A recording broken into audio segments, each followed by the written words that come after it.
La probabilidad es una ciencia la cual estudia las posibilidades que algún hecho pueda suceder. Esto nos va a ayudar bastante a determinar. A ver, los que quieren hablar pueden salir, no hay problema. Y para esto nosotros, cada vez que nosotros queramos hacer un evento de probabilidades, se llaman experimentos.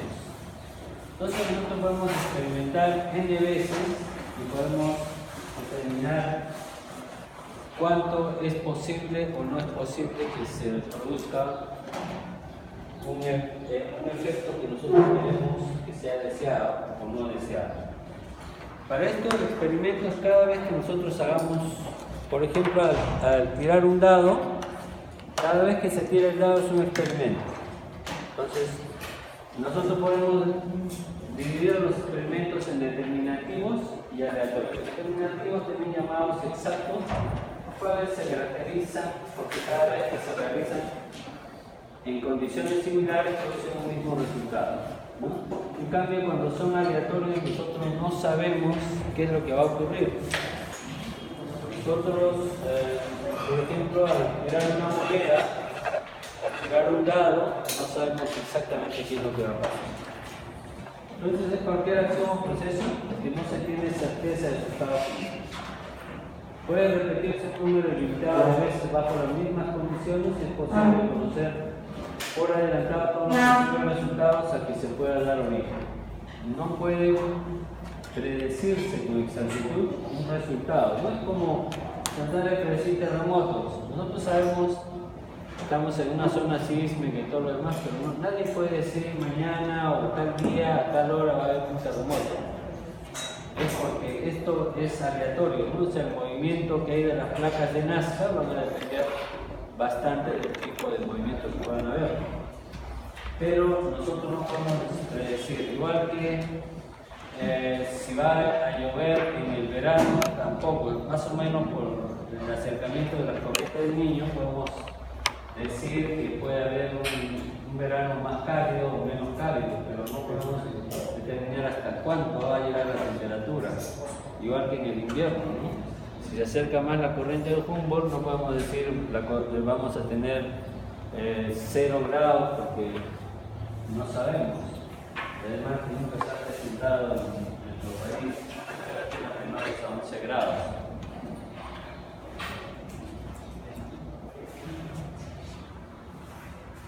O en Lima me refiero, porque en la sierra sí hay, se llega hasta menos 10. Vamos a poner un ejemplo. Si se desea formar un equipo de vóley con 5 jugadores, el nombre de los seleccionados no se sabrá con certeza hasta que no se realicen las pruebas correspondientes y se elijan a los 5 deportistas. Se puede conocer la lista de todos los deportistas inscritos, pero no la lista de los seleccionados, ¿no? Entonces, nosotros tenemos 5 nombres y nosotros podemos ver en qué orden podemos colocarlos, o de repente hay 10 y nosotros no sabemos quiénes son los que vamos a jugar. Eso lo va a determinar el entrenador para ver si han estado entrenando, si han venido a los juegos, si cada uno de ellos responde mejor que el otro, etc. Entonces ahí se elegirá. Y para esto nosotros necesitamos lo que se llama el espacio muestral. El espacio muestral en un experimento aleatorio va a ser lo que para nosotros se va a llamar, ¿sí? Pasen nomás. Quiere hablar con usted. A ver, habla, todos te escuchan. Sí.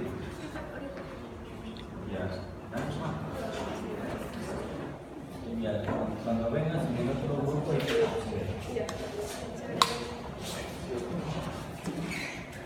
entonces, nosotros vamos a crear un nuevo vector, lo que se llama el espacio muestral, que es importante.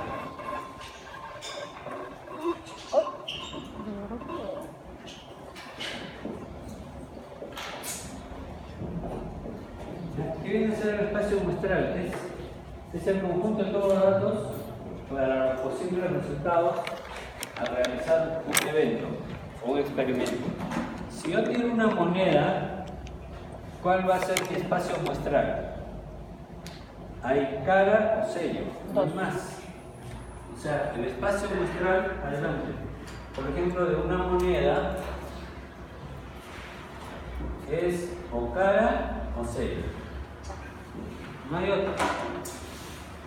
Porque nunca va a caer parada la moneda, ¿no? Entonces, si yo tiro al aire una moneda, entonces va a salir cara o sello. Si agarro un dado, lo tiro igual, voy a tener 6 posibilidades. Entonces, en un dado, en espacio muestral, van a ser 6 en espacio muestral. Porque hay posibilidades de usar el 1, el 2, el 3, el 4, el 5 o el 6. Entonces,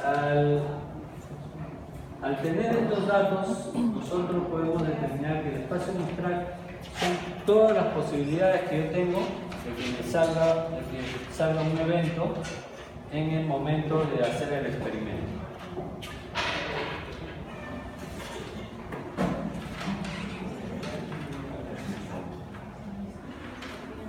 Entonces los eventos, que es un subconjunto del espacio muestral, al alcanzar un dado una vez. Por ejemplo, si yo voy a hacer un experimento, me va a caer o cara o sello.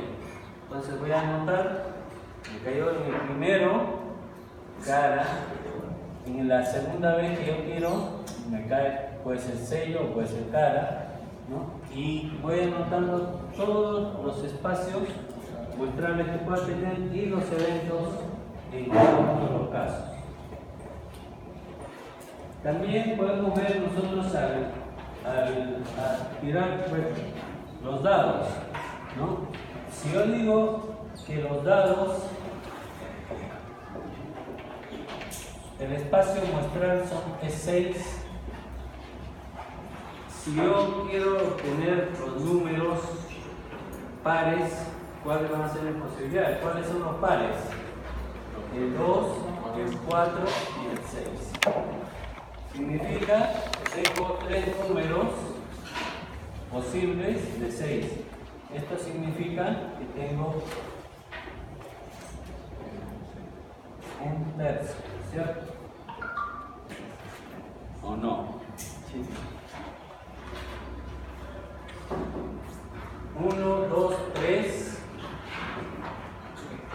sobre 6, tercia 1, tercia 3. Sale un tercio. ¿Está bien?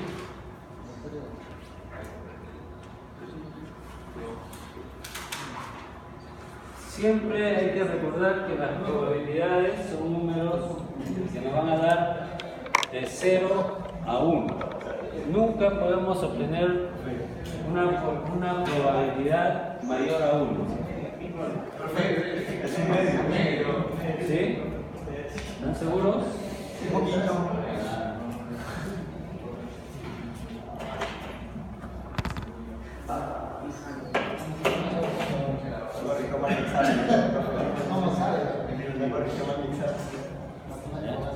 Para que vean que casi la mayoría se habían quedado callados.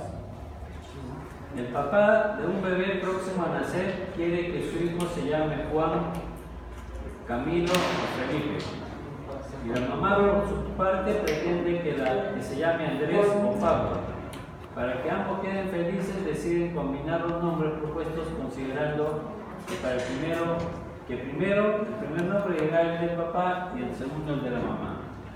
Entonces, ¿de cuántas maneras diferentes se puede proponer el nombre para el bebé? Esa es una. Y dos, los candidatos para formar la nueva Junta del Consejo Comunal son Carlos, Josefa, Elías y Marina. Se requiere que la Junta esté compuesta por un expresidente o por un presidente y un secretario. ¿De cuántas formas se puede formar esta Junta? En el primer caso, ¿cuánto es nuestro espacio muestral?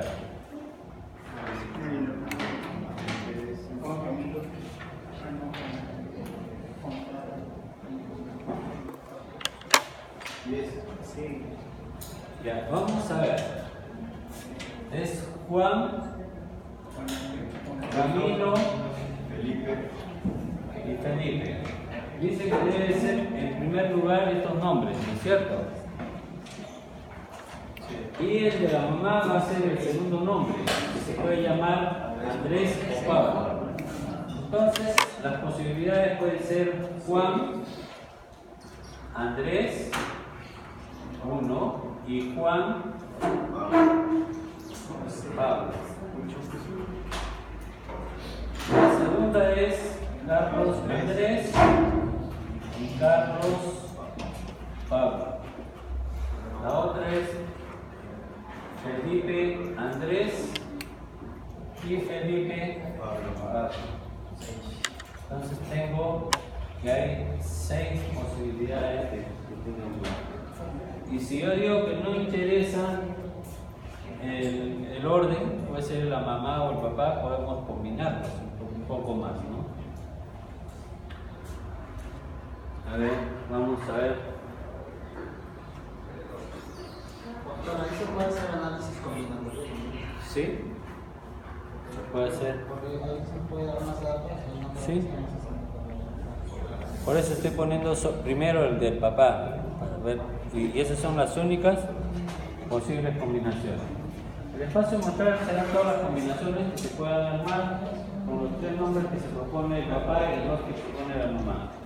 Se debe tener en cuenta primero el papá y luego el de la mamá. Entonces sería Juan Andrés, Juan Pablo, Camilo Andrés, Camilo Pablo, Felipe Andrés y Felipe Pablo.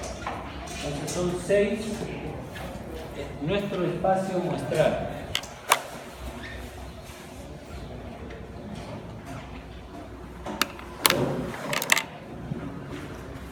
Y en el caso B, nosotros teníamos que había Carlos, Josefa, Elías y Marina. Entonces el espacio muestral se puede considerar el orden en que se selecciona la junta, ¿no? Sabemos que primero es el presidente y después es uno de los concejales. Entonces en este caso, si hacemos una combinación, que es lo que decía su compañero, combinamos todas las posibilidades. Y acá nos sale que hay 1, 2, 3, 4, 5, 6, 7, 8, 9, 10, 11, 12 espacios muestrales. Simplemente hemos combinado y hemos colocado al primero en cualquiera de las secuencias.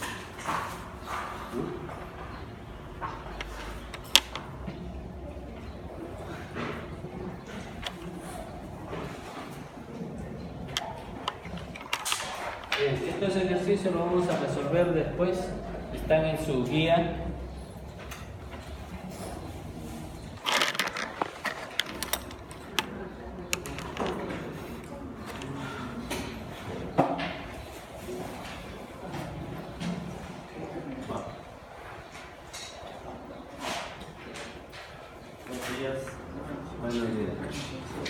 Un científico tiene que probar un nuevo medicamento para determinar ese otro ejercicio.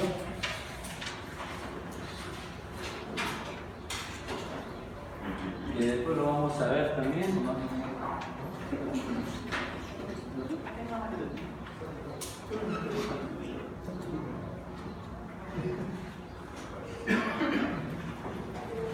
Entonces, la probabilidad de un suceso es un número comprendido, como les dije, entre 0 y 1, que indica las posibilidades que tienen de verificarse cuando se realiza un experimento aleatorio.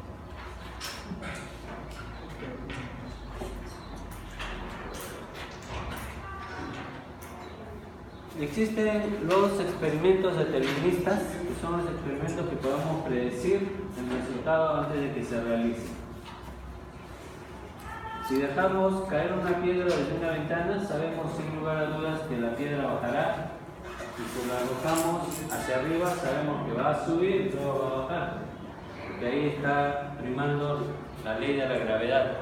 Entonces, estos experimentos deterministas no se utilizan en medicina, simplemente les muestro que existen para las ciencias exactas como matemática, física, en los cuales podemos predecir inclusive, o pues, utilizando más datos podemos saber que si yo tiro una piedra con tanta velocidad y fuerza y tanta altura va a llegar hasta el punto donde yo quiera, ¿no? Pero para nosotros no es así, porque si yo contagio con una misma enfermedad a 10 pacientes, los 10 van a tener respuestas diferentes. Si yo les doy a 10 pacientes que tienen la misma enfermedad un medicamento, voy a obtener 10 respuestas diferentes. En uno de repente la fiebre empieza a bajar a las 12 horas, en otro a las 11, en otro a las 24 horas, en otro a los 3 días, en otro de repente a las 6 horas empieza a mejorar. Va a depender mucho de su sistema inmunológico. Entonces, estos experimentos deterministas o determinativos no se usan en medicina. Pero sí es necesario que lo sepan, que este tipo de experimentos sí existen y son para las ciencias exactas. Los experimentos aleatorios sí los tenemos que usar. Son aquellos en los que no se puede predecir el resultado y esto va a depender del azar. Si tiramos una moneda, el dado, etc., nosotros podemos saber que va a caer un número, pero no sabemos cuál. Si nosotros vacunamos a todos en este salón, sabemos que todos van a empezar a hacer sus anticuerpos, pero no sabemos quiénes van a hacer fiebre o quiénes van a estar con dolor de brazo. Entonces, esos resultados son aleatorios y no sabemos quiénes son los que van a tener estos efectos secundarios. Por eso, ustedes han visto en los insertos de los medicamentos, siempre ponen las posibilidades de enfermedades más frecuentes y en porcentaje, ¿no? O incluso algunos se atreven a poner en probabilidades. Dicen, por ejemplo, la probabilidad de hacer fiebre de tal medicamento es de 0.005. Y eso significa que de cada 1000, de cada 10.000 va a tener 5 de ellos van a poder tener fiebre. Entonces, se puede tener esos datos aproximados de más o menos cuánto van a tener de acuerdo a la cantidad de experimentos que se hayan realizado. Es como los japoneses, ¿no? Son los únicos que pueden más o menos predecir los terremotos, no con exactitud, pero por lo menos ellos saben en qué mes va a haber un terremoto fuerte por allá. No saben exactamente el día ni la hora, pero saben en qué mes y en qué zona. Entonces ellos se protegen y se cuidan más ahí, ¿no? El suceso es cada uno de los resultados posibles de una experiencia aleatoria. Por ejemplo, al lanzar una moneda y que salga cara, o al lanzar un dado y que se obtenga el 4, ¿no? Es un suceso. Yo tiro una moneda, sale o cara o sello, es un suceso. Nuevamente vuelvo a tirar la moneda y no sé lo que va a salir, lo que me salga es el segundo suceso. Y puedo ir sumando los sucesos. Pero en cambio el espacio muestral es diferente, que es el conjunto de todos los posibles resultados en una experiencia aleatoria. Finalmente, podemos entrar en algunos libros el espacio muestral con la letra omega. El ejemplo del espacio muestral, por ejemplo, de la moneda, cara o sello, de un lado es el 1, 2, 3, 4, 5 y 6, etc. Y podemos ir colocando más espacios muestrales de acuerdo al tipo de suceso que vamos a usar. Entonces, el suceso aleatorio es un suceso, cualquier o subconjunto de espacios muestrales. Tenemos que al tirar un dado, un suceso sería que saliera par y otro obtener un múltiplo de 3 y otro sacar el número 5, ¿no? Entonces, ¿cuál es la probabilidad de sacar el 5? Ya es una posibilidad de 1 sobre 6. Y sin embargo, que el espacio muestral que yo tengo es de 6 espacios muestrales.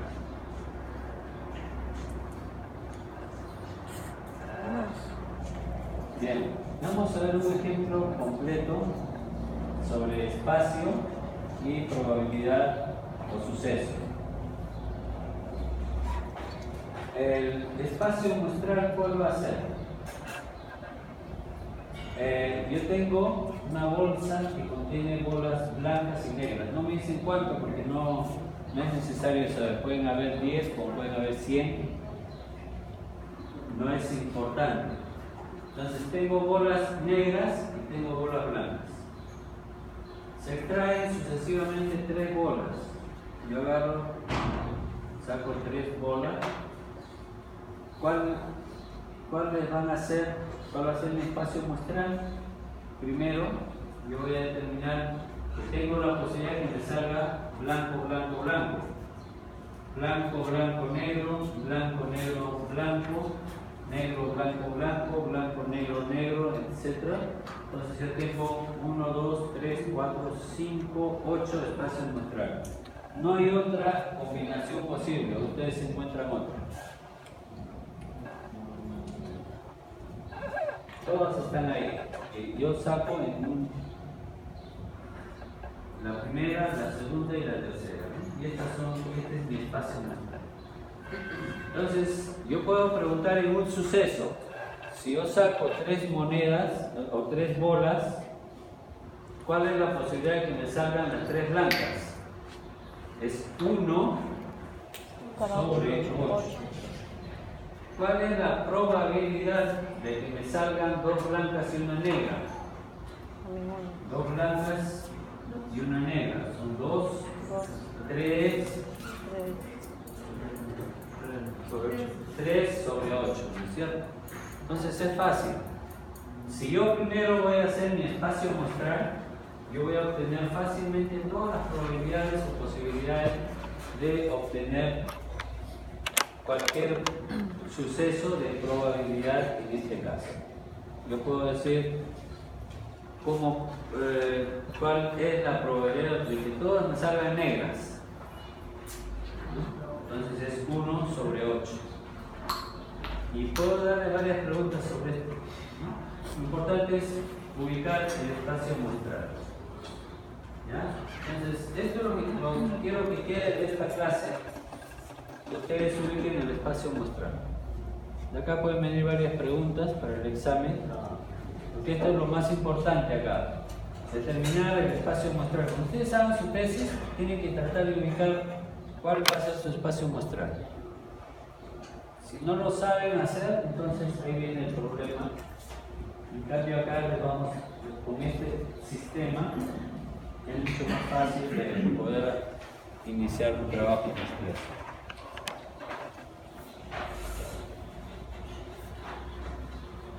Bien, vamos a ver el caso de los sucesos. Suceso A, extraer 3 bolas del mismo color, que son blancas o negras, son 2. Suceso B, extraer al menos una bola blanca, cualquiera de ellos, son 7 sobre 8. En el suceso C, extraer una bola negra, tenemos por una sola bola negra, tenemos 3 sobre 8, etc. Entonces, hablamos ahora de la variable aleatoria. Se llama variable aleatoria a toda la función que asocia a cada uno de los elementos del espacio muestral E, que es un número real. Se utilizan letras mayúsculas X, Y, etc. para designar variables aleatorias y las respectivas minúsculas de X, Y, Z para designar los valores concretos de las mismas. Ustedes se acuerdan que las variables siempre están al lado izquierdo, que es lo primero. Entonces estamos hablando de estas variables aleatorias. Y las variables aleatorias van a ser continuas. Una variable continua es aquella que puede tomar un número infinito. Por ejemplo, la altura de los alumnos en una clase, como hemos visto en el cuadro de las variables, ¿no? tenemos las variables continuas, solo que ahora le ponemos el segundo nombre, que es variable aleatoria. O sea, que yo no sé lo que va a salir, pero es continua, significa que puede estar expresado en decimales. Y la discreta, que son números enteros, por ejemplo, el número de hijos en una familia, la puntuación del número que va a salir en el dado, la posibilidad de que me salga cara o sello una moneda, etc. Son números exactos, los cuales yo voy a trabajar, y en medicina vamos a usar más este tipo de variables aleatorias discretas. Los axiomas de la probabilidad es positiva y menor o igual que 1. Entonces la probabilidad de A siempre va a ser mayor a 0, pero menor a 1.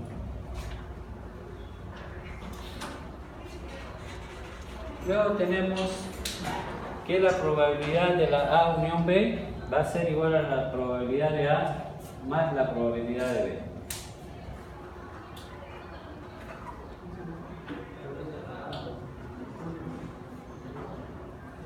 El espacio muestral E es finito y un suceso es S. Entonces nosotros podemos tener una gran serie de sucesos, pero siempre va a haber un inicio y un final. Nunca puede ser infinito la probabilidad, ¿no? Por ejemplo, la probabilidad de sacar un par al tirar un dado son el 2, el 4 y el 6. Entonces, ahora en nuestro espacio muestral son 3. No podemos tener otro dato más. No podemos decir me va a salir el 8 porque no existe.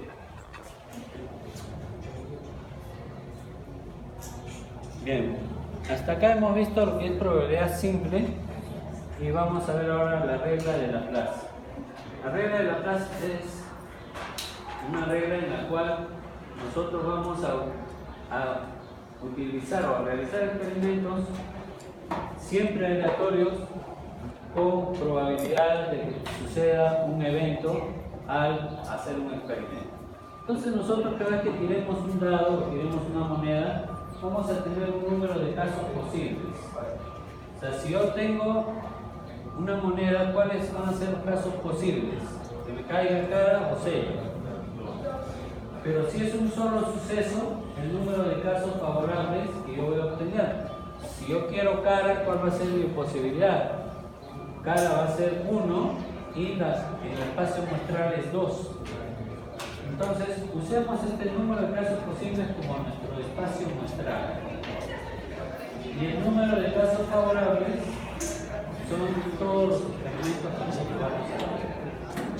Claro, en el libro ustedes van a encontrar esto. Pero ¿esto qué significa? Mi espacio muestral abajo, y arriba cada uno de los sucesos que yo voy a querer usar.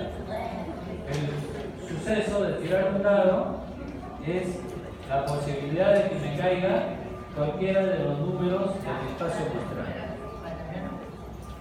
¿Está bien? Eso es lo que hace Laplace, porque hasta antes de Laplace había infinidad de números o infinidad de reglas sobre probabilidades y todo el mundo se lanzaba, ¿no? Decía, no, mi probabilidad, mi regla es mejor para saber cuándo va a caer cara, cuándo va a caer sello, o me voy a un casino y voy exactamente a donde yo he puesto cara, ¿no? Entonces, ese tipo de probabilidades se reglamentan cuando Laplace da este tipo de resultados, en los cuales o coloca su fórmula en la cual dice que el número de casos favorables sobre el número de casos posibles nos va a dar una probabilidad. Ahora, una vez me preguntaron con la gente que va a los casinos. En los casinos hay probabilidad, o sea, nosotros podemos predecir.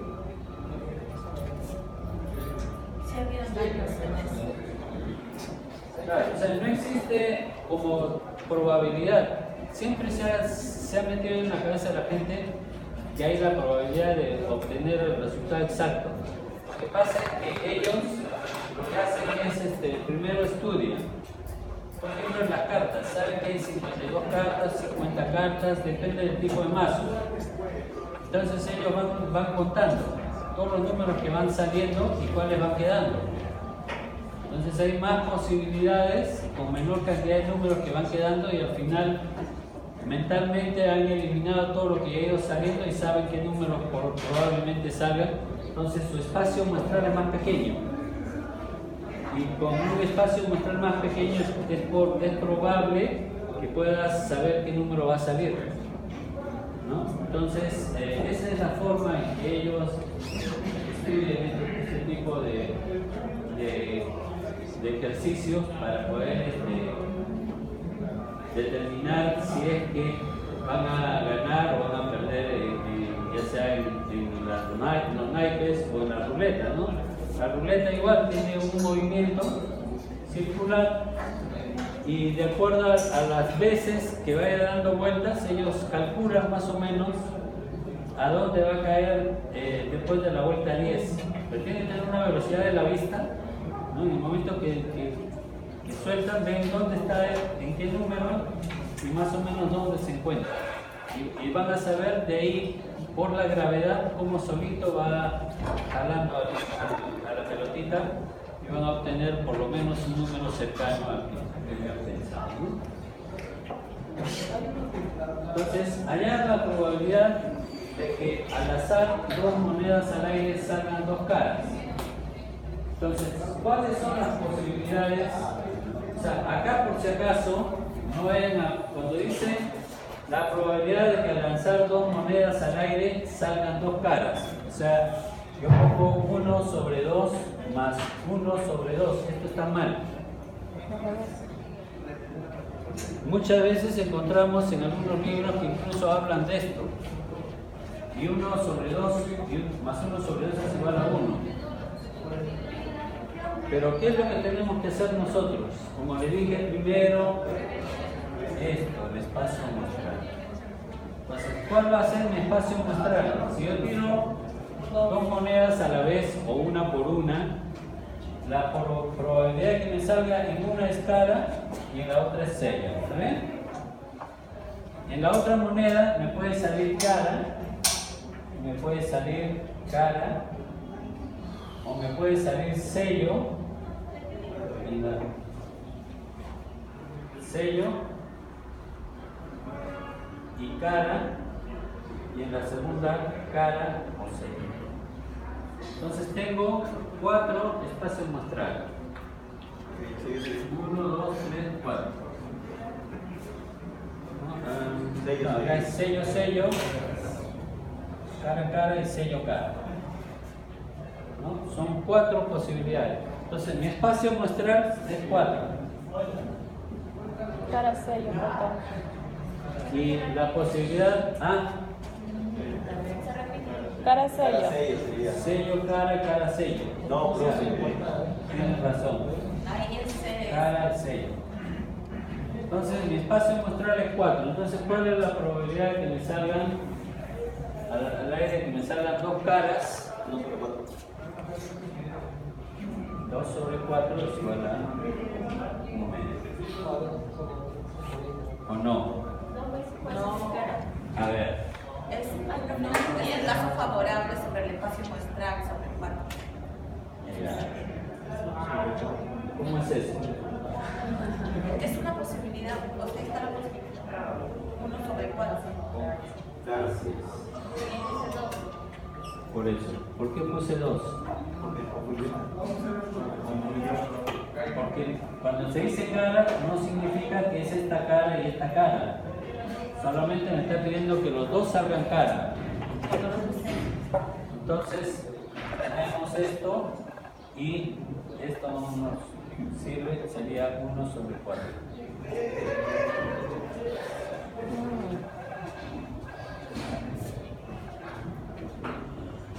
¿Y cuál es la probabilidad de que me salgan dos sellos? También 1 sobre 4. Pero ahí no sería un medio entonces. ¿Ah? ¿Y no sería un medio? No, ya no es un medio, es un cuarto. Un medio sería si me sale cara o sello. Cara o sello. Sería un medio. Entonces yo voy sumando las posibilidades sobre el espacio muestral. Esa es la regla de Laplace.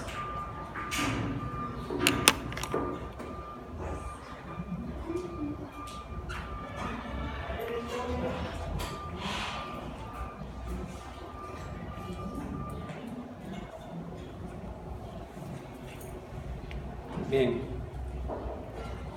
en una baraja de 40 cartas hay la probabilidad de que salga as y la probabilidad de que salgan copas. Entonces, los casos posibles, ¿cuáles son? Son 40. Wow. Y los casos favorables para los ases, hay 4 ases nada más. 4 Entonces, sobre 40. yo tengo mis casos posibles, son 40, mis casos favorables son 4, es un décimo. Los casos favorables de copas, ¿cuántas copas hay? Hay 10. ¿Ah?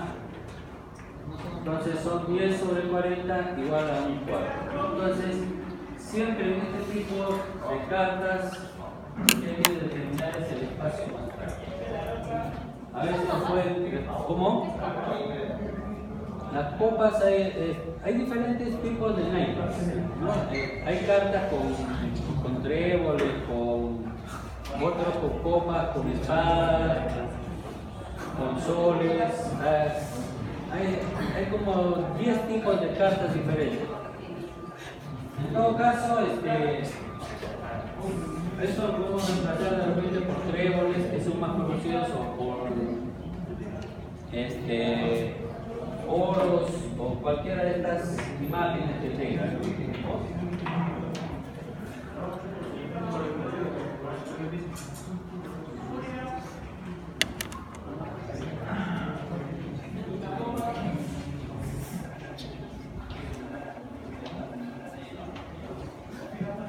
Bien, calcular la probabilidad de que al echar un dado al aire salga un número par.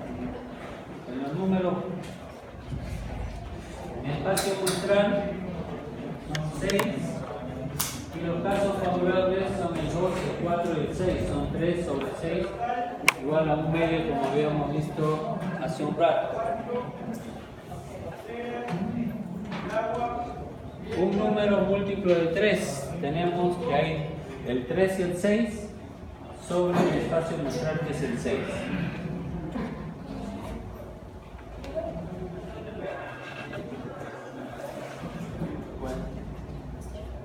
Bien.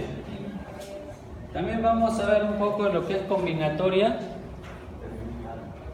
que nos puede ser muy útil para calcular los sucesos posibles y favorables. En la regla de Laplace, especialmente si hay un gran número de sucesos.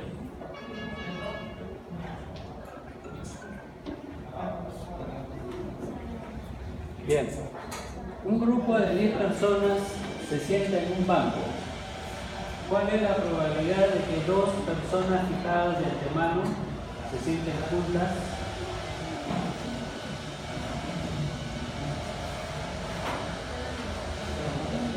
O sea, las 10 personas se van a combinar. Cuando hablamos de combinatoria, nosotros hablamos de factorial. Cuando hablamos de probabilidad de 10 en combinatoria, nosotros lo ponemos como 10 factorial. Factorial, ¿saben lo que es, no? Factorial, por ejemplo, 2, ¿qué significa? Factorial 2 significa que es 2 por 1. Factorial de 3 significa que es 3 por 2 por 1. Factorial de 4 es 4 por 3 por 2 y por 1. Entonces, cuando hablamos de factorial, hablamos de 10 por 9 por 8 por 7. Es un número grande. Esa es la combinatoria o es la combinación de todas las posibilidades.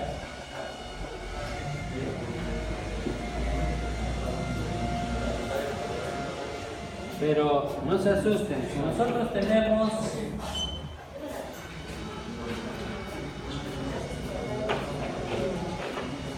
ejemplo, los casos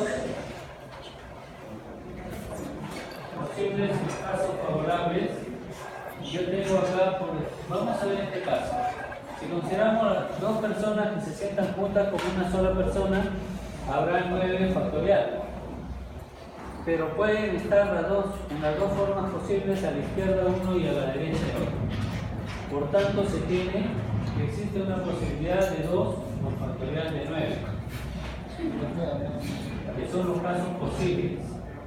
Entonces acá, yo para realizar esta operación pongo el factorial de 9, vamos a hacer todo se va a eliminar. Esto significa que 10 por factorial de 9. Factorial de 9 se va con el otro factorial de 9, me queda 2 sobre 10.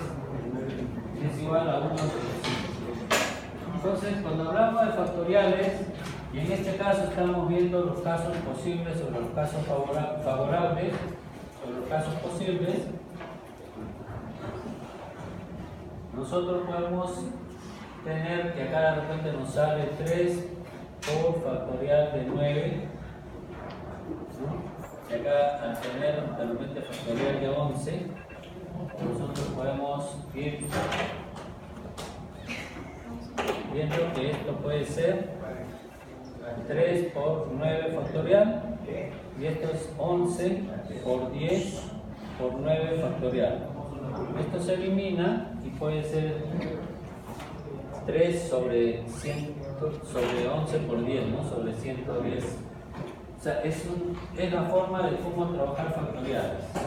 Se pueden ir eliminando los de arriba con los de abajo para no tener un número muy grande y tener que usar una calculadora.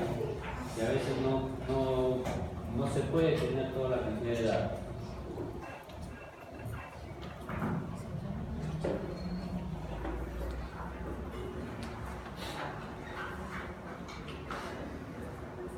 Bien. Solamente sobre combinatoria quería explicarles así fácil, rápidamente, porque no nos interesa para la parte médica, ¿ya? Meternos ahí, hacer ponerles preguntas de ese tipo, por ahí a jalar y no nos va a ayudar. En cambio, esto que sigue sí es importante. ¿Se acuerdan cuando nosotros hicimos en nuestra tabla lo que significaba n? ¿Se acuerdan? Frecuencia relativa. Les dije que la frecuencia relativa nos sirve a nosotros para las probabilidades. Ahora lo vamos a ver cómo funciona. Vamos a ver la prevalencia del consumo de medicamentos prescritos y no prescritos durante el embarazo entre mujeres dadas de alta después del parto en un hospital del este de Estados Unidos. Entonces nosotros teníamos que usar 0 medicamentos, 1.425 pacientes. Un solo medicamento usaron 1.351 pacientes. 2 medicamentos, 793. Y así, hasta que había pacientes que usaban 12 medicamentos. Había una y con 10 medicamentos había otra.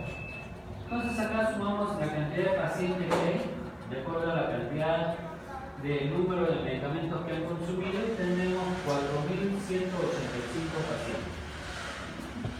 Entonces, ¿qué hago yo para obtener las probabilidades acá? Es hacer lo que ya hemos visto, que es la frecuencia relativa. Para 0 va a ser 1.425 sobre 4.185, que me va a dar una cantidad pequeña de 0.20 y tantos. Vamos a ver, ya lo he hecho en la siguiente.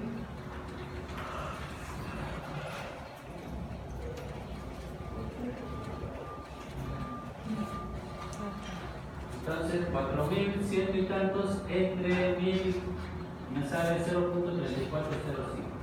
Y así tengo todos los datos hasta que los últimos que ven consumido 2 se quedan 1 desde 0.002. La sumatoria de mis frecuencias relativas me debe dar siempre 1. Entonces, acá podemos ver cuál es la probabilidad de que una de estas pacientes haya usado 3 medicamentos. Es de 0.0832. Fácil. Y puedo sumar también. Aquí han usado 2 más 4. Puedo sumar la de 2 más 4 y me va a dar simplemente con una suma simple. Puedo obtener datos de probabilidad. Entonces, cuando ustedes hacían ese cuadrito, no es por gusto.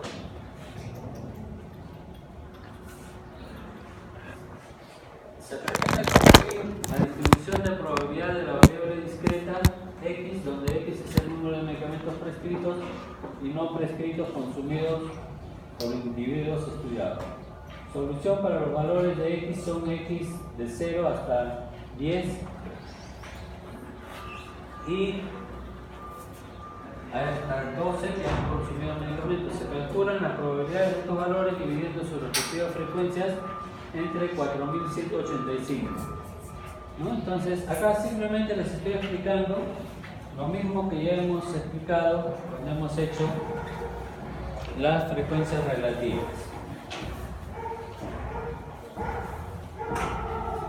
Y podemos sacar varias preguntas de acá. ¿Cuál es la probabilidad de que una mujer seleccionada aleatoriamente sea una de las que consumieron 3 medicamentos con o sin prescripción? Entonces, nosotros calculamos la probabilidad deseada, la probabilidad de X va a ser igual a 3. En la tabla podemos ver que la respuesta es 0.830. Ejemplo 2. ¿Cuál es la probabilidad de que una mujer seleccionada aleatoriamente haya consumido 1 o 2 medicamentos? Para eso voy a sumar la probabilidad de que haya consumido 1 más la probabilidad de que haya consumido 2 y lo sumo y me da 0.5123.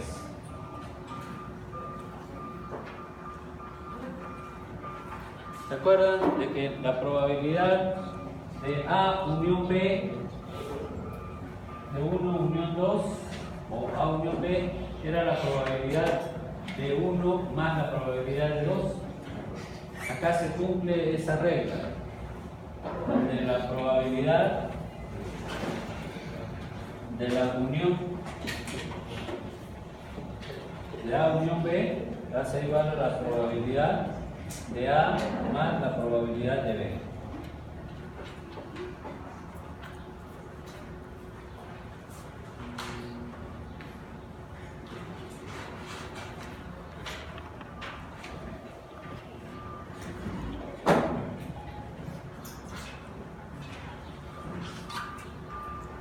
Bien. Vamos a ver otro ejemplo. ¿Cuáles son los valores que están entre Z?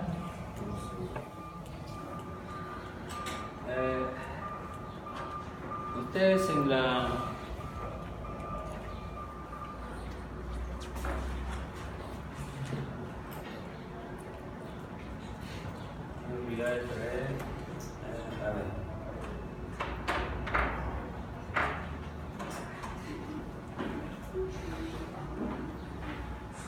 dentro de todos los datos que les he dado a ustedes, les puse unas tablas.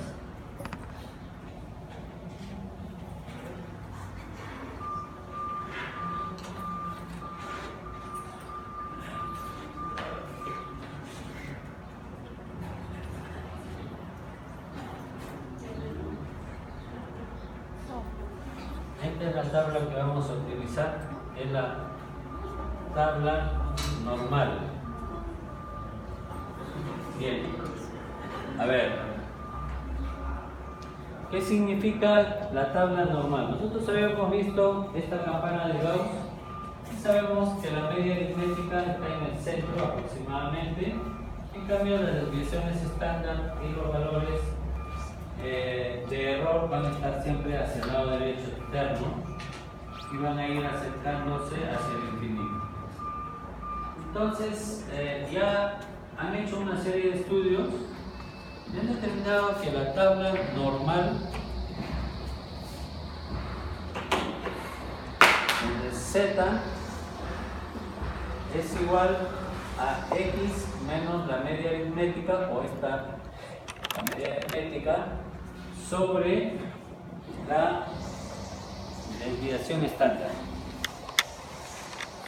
Si nosotros hacemos toda una serie de cálculos y hemos visto que la desviación estándar, si la pasamos acá, va a ser igual a x menos la media aritmética de x sobre z, va a ser la desviación estándar. Al pasar al revés de esto, nosotros vamos a encontrar un valor de z. Este valor de z ya está dado en esta tablita. Y nosotros lo que vamos a hacer es simplemente con los resultados que tengamos, porque esto ya lo hemos visto, nosotros podemos hallar z de nuestro trabajo, podemos ver si es que corresponde o no corresponde nuestros valores a esta tabla. ¿Está bien? Voy a regresar al problema para ver. ¿Alguno de ustedes ha impreso todas las tablas? Naranja, ¿no? Ya. Si quieres saber qué.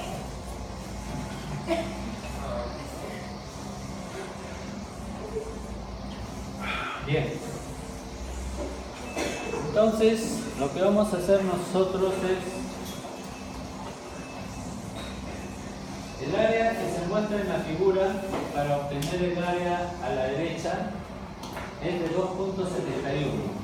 Se resta el área entre el infinito y 2.71. Ustedes saben que en probabilidades todo va de 0 hasta 1.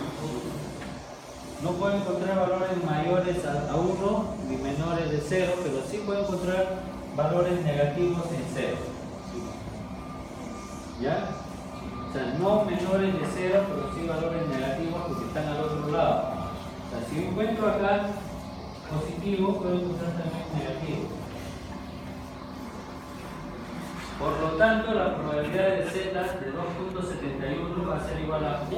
O sea, si yo voy a tratar de encontrar al otro lado, 1 menos la probabilidad de 2.71. Si yo busco en mi tabla 2.71, en mi tabla normal, acuérdense de esto, 0.9966.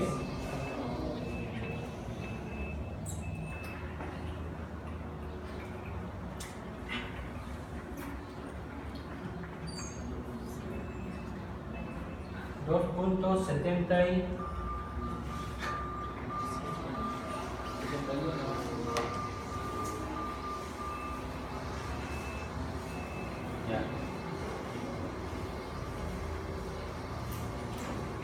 2.71 me sale 0.0034.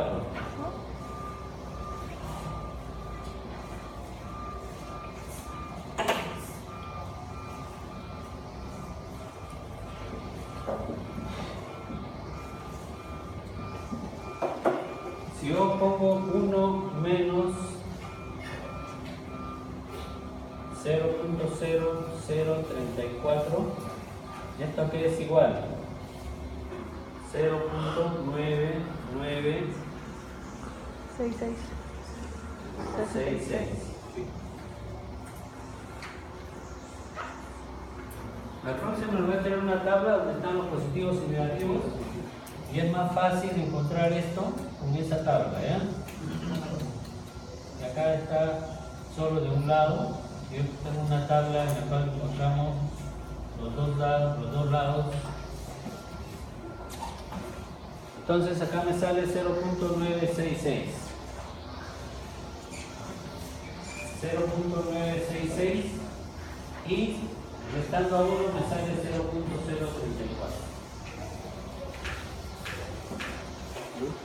Entonces, como ven, el valor que está en la tabla, con los positivos yo lo puedo hacer negativo. Y les voy a traer una tabla en la cual en el negativo sale directamente 0.034 y en el positivo 0.9966. ¿Ya? Entonces, esto es simplemente para restar o sumar en el caso de las tablas.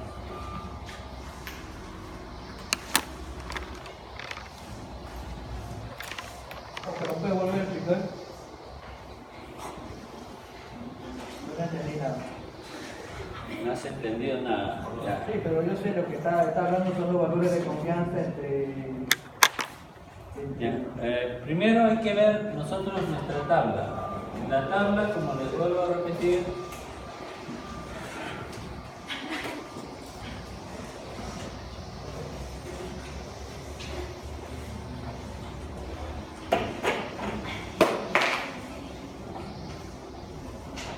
en la tabla lo que nosotros vamos a encontrar es acá, vamos a encontrar la media aritmética, donde vamos a encontrar como fórmula que z es igual a x menos la media aritmética sobre la desviación estándar. ¿Está bien?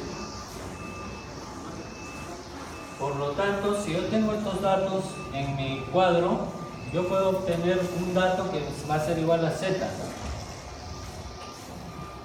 Y una vez que obtenga ese dato, lo voy a buscar en mi tabla para ver cuál es mi probabilidad. Entonces, yo les he puesto ya acá ejemplos más sencillos, en los cuales nosotros podemos ver, por ejemplo, cuáles son los valores que están entre estos dos datos. Cuando yo me pongo entre el negativo y positivo, significa que voy a buscar un valor central. Cuando yo les pida solamente un dato, vamos a buscar la parte positiva. ¿Está bien? Entonces, cuando tengamos nosotros una diferencia, buscar el valor entre menos 2.74 y 1.532, yo lo que voy a buscar es el valor entre esto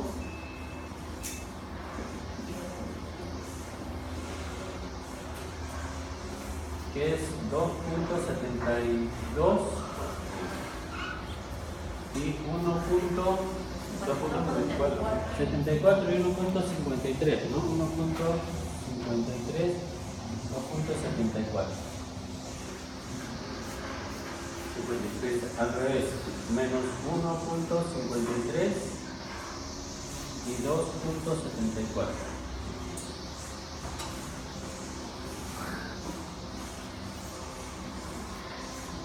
Bien. Entonces, yo me voy a la tabla.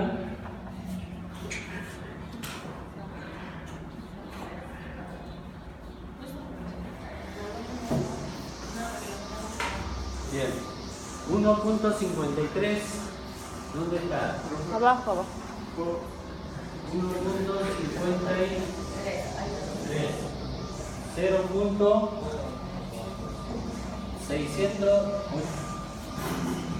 630, ¿no? Sí, 0.0.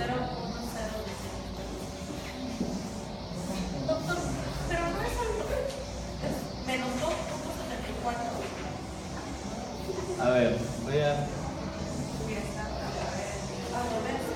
Es al revés, ¿no? Sí, estaba bien.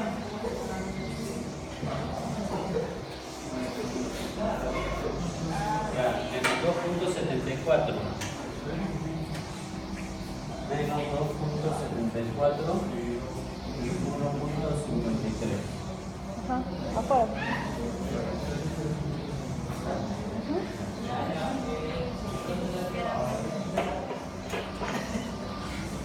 Ya.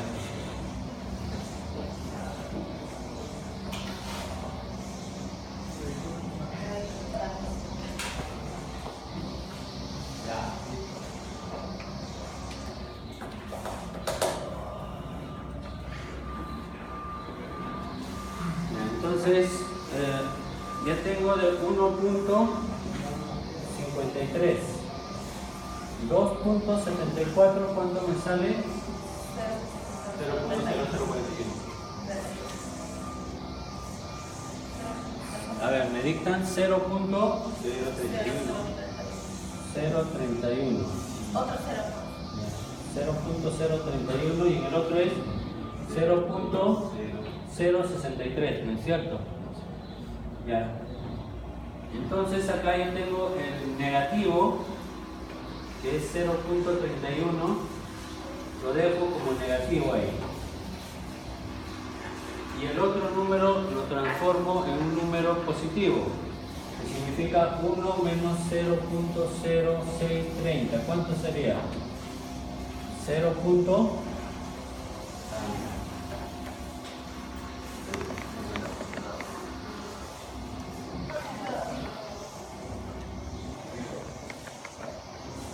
0.937.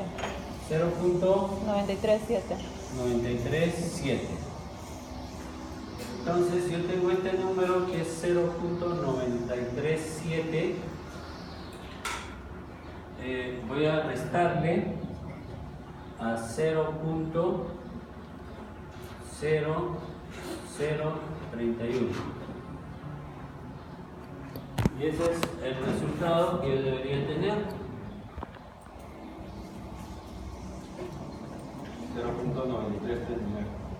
0.9339.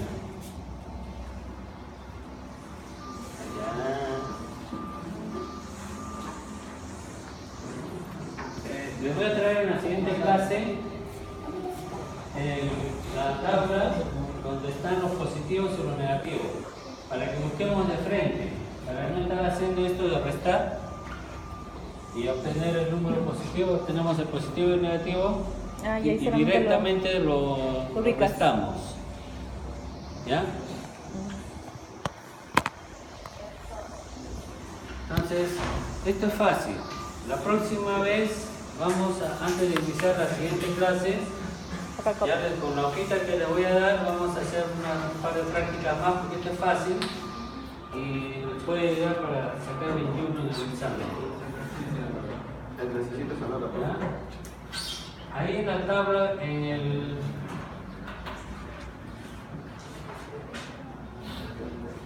la guía de práctica, ¿Ya?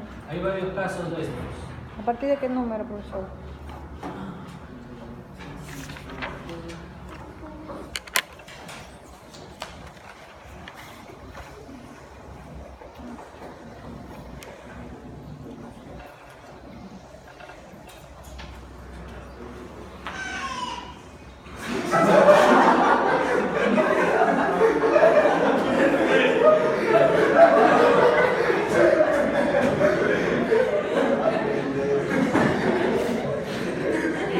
Semana 7.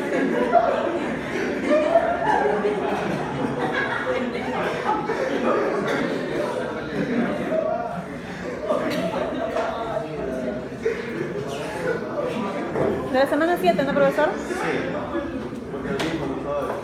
¿Ya? Bueno, entonces acá ustedes pueden tener varios ejercicios similares. Lo van haciendo, cualquier problema que tengan, me preguntan para ver cómo podemos desarrollar esto. Por ejemplo, acá una moneda y un dado en el espacio neutral, ¿no? Les dije que la probabilidad de A unión B es la probabilidad de A más B. Entonces, si tengo una moneda y un dado, voy a sumar estas probabilidades fácilmente. Pero primero, para sumar, voy a determinar los espacios muestrales. El espacio muestral para la moneda son 2, para el otro son 6. En total, ¿cuáles son los espacios muestrales? 2 y 6. 8. Ah. Son 2 más 6. Y así está, si ustedes ven, es para emplear muy pocos teoremas, ¿no? El de Laplace y simplemente este de probabilidades, la unión B, que es la única que he considerado para que puedan entender mejor las probabilidades, ¿no? Y lo más importante es que en la tabla de probabilidades que tenemos, cuando ustedes hagan su tabla y al hacer nosotros las frecuencias relativas, nosotros fácilmente ahí podemos encontrar una gran posibilidad de conseguir probabilidades, ¿no? En cualquier trabajo. Y a veces cuando uno ve un trabajo investigación y ve probabilidades y ve la probabilidad de que el paracetamol te pueda producir una agranulosopenia es de 0.0005. Significa que es poca la probabilidad de que pueda producir agranulocitosis. Pero si es posible que produzca, sí. Y eso lo van a ver con la farmacología, cuál es la raza más frecuente en la que se puede encontrar y todo. Pero sí existen estas probabilidades para cada uno de los medicamentos. ¿Cuál es la probabilidad de que tengas algún tipo de problemas, ya sea de dolor de repente en el estómago, gastritis, etc.? Cada medicamento tiene sus probabilidades de ocurrencia de algún efecto adverso. Y eso ustedes lo pueden encontrar en los libros de farmacología y van a ver, ¿no? O también la probabilidad de repente de contraer una enfermedad yéndose a la selva, por ejemplo, sin vacunarse contra la fiebre amarilla, ¿no? También existen estudios de cuál es la probabilidad de contagiarse de fiebre amarilla en diferentes zonas del Perú. Realmente ya hay estudios que nos dan a nosotros algunos resultados favorables. ¿Ya? Entonces, empiecen a practicar y me preguntan cualquier... Voy a volver a llamar lista para los que han llegado muy temprano.